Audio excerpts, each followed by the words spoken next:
If you have something to sell, stay tuned for today's sponsor, Squarespace. Birds are some of the most ingenious creatures on the planet.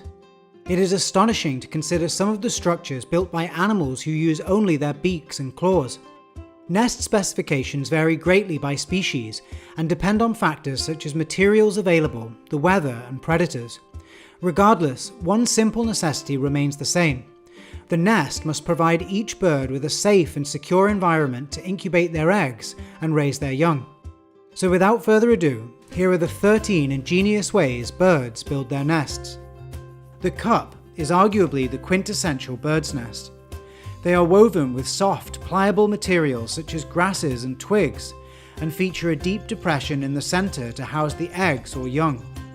At just 1 to 2 inches in diameter, hummingbird nests are the smallest and some of the most visually impressive, often camouflaged with chips of lichen and bark. The nests of broad-tailed hummingbirds are built by females in around 4 to 5 days and are bound together with spider webs.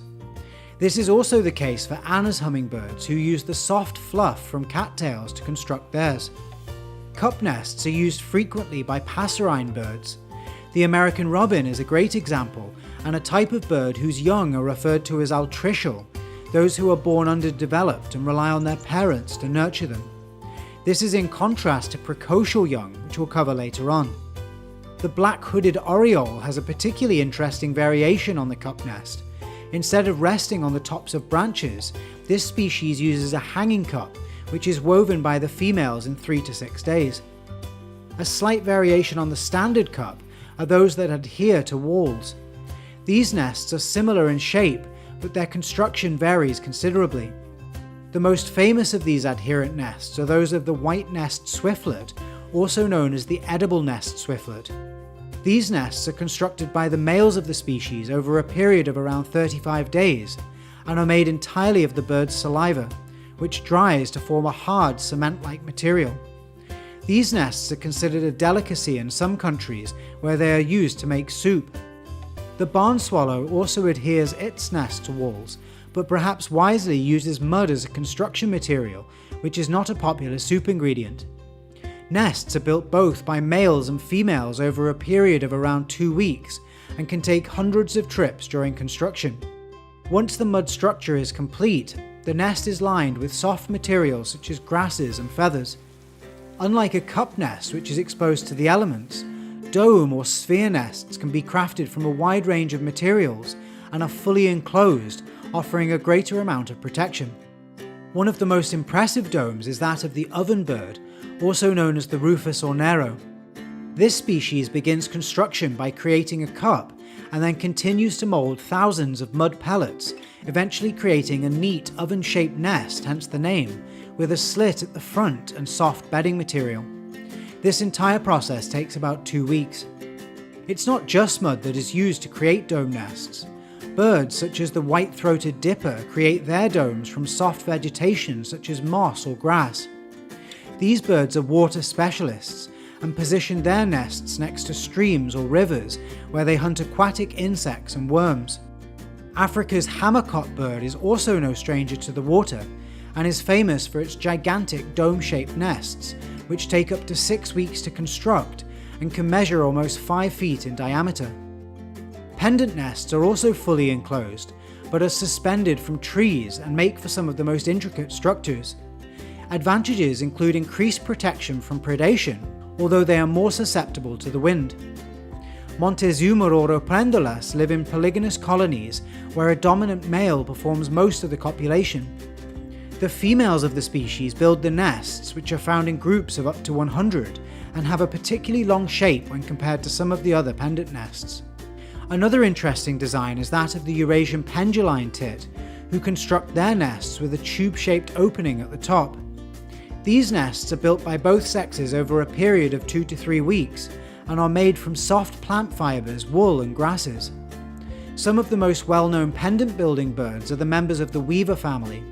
The male bioweaver builds its nests in several stages. The helmet takes around 8 days to construct, at which point they advertise it to the females. Once paired, the entrance tunnel is added and the nest is complete in a total of 18 days. There are many species of bird that nest together in colonies, but the vast majority of them have separate nests.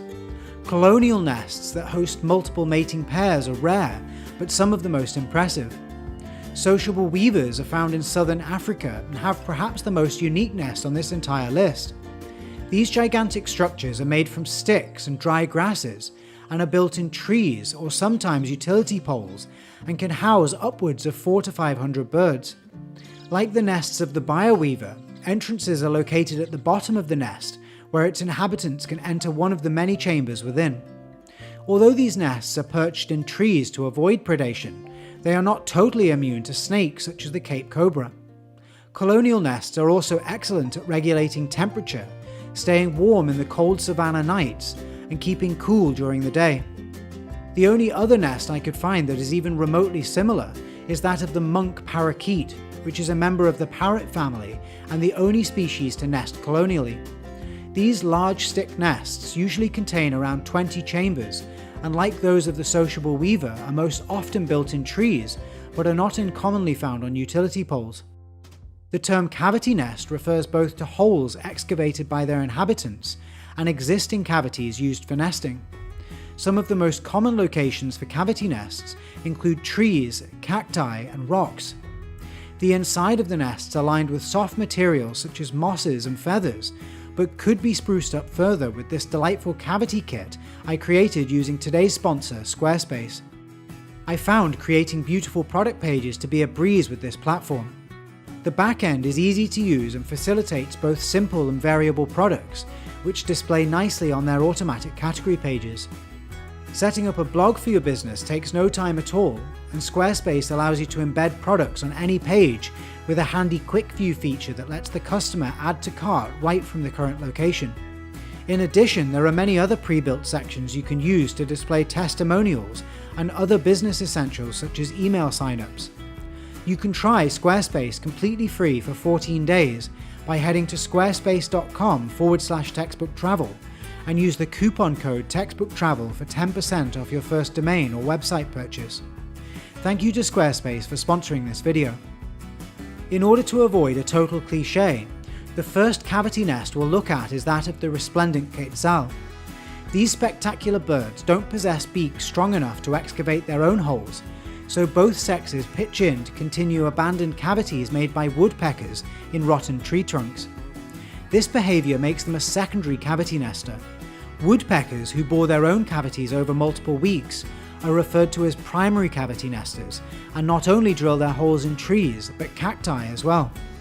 The Gila woodpecker is found in the Sonoran Desert and often uses the saguaro cactus as its nesting site. Holes are excavated by both males and females and are reused by the elf owl. The most unique cavity nester I could find is the Lear's or indigo macaw, which are found only in eastern Brazil and use natural cavities in the area's sandstone cliffs to make their homes. Platform nests are the last elevated nest type we'll cover before moving to the ground. They are large structures made from sticks and twigs and are typically flat with a saucer-shaped surface. Some of the easiest to observe, at least in Afro-Eurasia, are those of the white stork, which can be seen on the tops of buildings or utility poles. Nests, which can measure 6.5 feet wide and 10 feet deep, are built by males and often reused for multiple years. In the Americas, great blue herons usually build their platforms in trees, which can take up to 2 weeks to construct.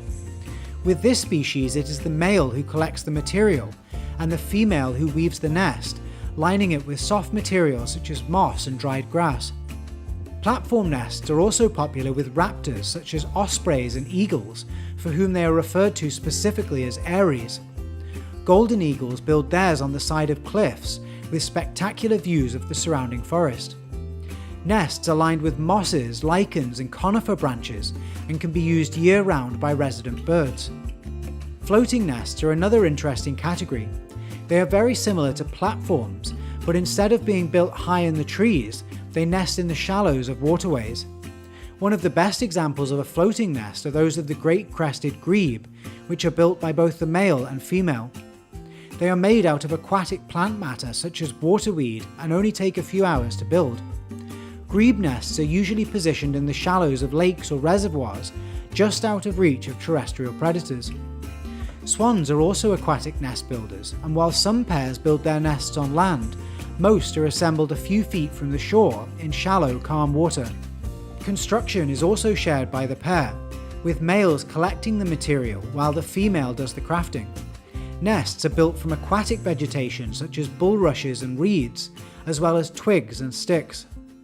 Moving to the shore, the first of our terrestrial nest types is another form of cavity, but is excavated from soil and classed instead as a burrow. The burrowing owl will either create a burrow itself or use those of ground squirrels, prairie dogs, or other burrowing animals. Interestingly, these kinds of burrows are also used by rattlesnakes, the sound of which the owls mimic to ward off predators, a tactic known as acoustic Bayesian mimicry. Puffins are another bird who excavate their nests from soil. This responsibility is shared between the male and female, and once dug, burrows are lined with grass and twigs. These birds spend the winter on the ocean and will often return to the same nest the following year. Not all burrow nests are found on the ground. Bee-eaters are highly sociable birds and excavate their burrows in the side of sandbanks. Nests take up to 3 weeks to build and consist of a tunnel which can be over 3 feet long and culminates in an unlined nesting chamber. Colonies of these beautiful birds can number as many as 1,000. Another nest type related to soil is the mound nest. There are several types of mound that will split into 2 different categories. The first are simple structures built from mud and serve to raise the egg or young off the floor, keeping it clean and safe. Mud flats are a popular habitat for flamingos, who use the abundant supply of moldable mud to build their nests. Males begin work on the nest, which is finished by both birds and will stand approximately 12 inches once complete. The upper surface is saucer-shaped to house the egg and their young once hatched. Another bird that utilizes the mound nest is the albatross, specifically the black-browed albatross. These birds are monogamous and breed in colonies on cliffs overlooking the ocean. The shape and structure of these nests is almost the exact same as that of a flamingo. The wandering albatross also uses mound nests, although breeding takes place on subantarctic islands where peat is the dominant soil type and their mounds appear to be much softer. The birds of the Megapodidae family are known as megapodes or incubator birds. Their nests are also referred to as mounds, but look and function in a completely different manner to those previously discussed, so I've categorized them separately. The construction of the malefowl nest is done mostly by the male, who creates a ginormous mound of sandy soil over a period of many months that can measure 13 feet wide and 3 feet high. The female then lays the egg into a cavity dug into the top of the mound, which is covered with vegetation and topped with a final layer of sand. The vegetation generates heat as it decomposes, incubating the eggs. Maleo use only sand to construct their nests, which are really more of a hole than a mound. Males dig the hole into which the female lays the egg. The pair then bury it and, like malefowl, never return. The hot sand incubates the egg, and the precocial chick emerges entirely self-sufficient, complete with the ability to feed itself and fly. Not all nests are as elaborate as the ones covered so far. A scrape nest is pretty much exactly as it sounds. Birds will scratch a depression into the ground with their feet, where they lay their eggs and nurture their young. The common ringed plover nests on the rocky beaches of northern Eurasia and Greenland. Females make a shallow scrape, which is lined with pebbles and vegetation. Considering predation, these nests are vulnerable, so both the adults, eggs, and chicks are well camouflaged for this environment, making them harder to detect. The peregrine falcon is another bird that creates a shallow depression for their eggs, which are often positioned on ledges and sometimes have a light lining of vegetation. Males will create multiple scrapes for the female to choose from before she decides on the final nesting location. Gentoo penguins have slightly more substantial scrapes than the other species we've discussed. They will often pile up stones and other materials to the point where some of these nests could be considered a mound rather than a simple scrape. Finally, there are a few birds for whom a nest is not necessary whatsoever. One of the best examples are king penguins, who live in huge colonies of almost 40,000 breeding pairs and build no nest at all. Once the female has laid the egg, it is passed on to the male, who positions the egg on his feet and incubates it using a brood pouch, which amounts to a patch of bare skin on their bellies. Once the egg is hatched, the parents take turns incubating the chick until spring, when the weather is warmer and the chick can survive on its own. This behaviour is shared by only one other penguin species, the emperor penguin, who holds the Guinness World Record for the longest egg incubation for a penguin at 67 days. There is one more structure we'll look at quickly that is visually very similar to many of those we've covered so far, but I discovered is not actually a nest. The male bowerbird builds an intricately decorated display known as a bower to attract females. This consists of a woven structure which varies by species and is decorated with colourful items which can include both organic material and things like bottle caps and straws. Upon choosing her mate, the female will build the actual nest where she lays the eggs. Thank you so much for watching. Click here if you'd like to learn more about birds of prey.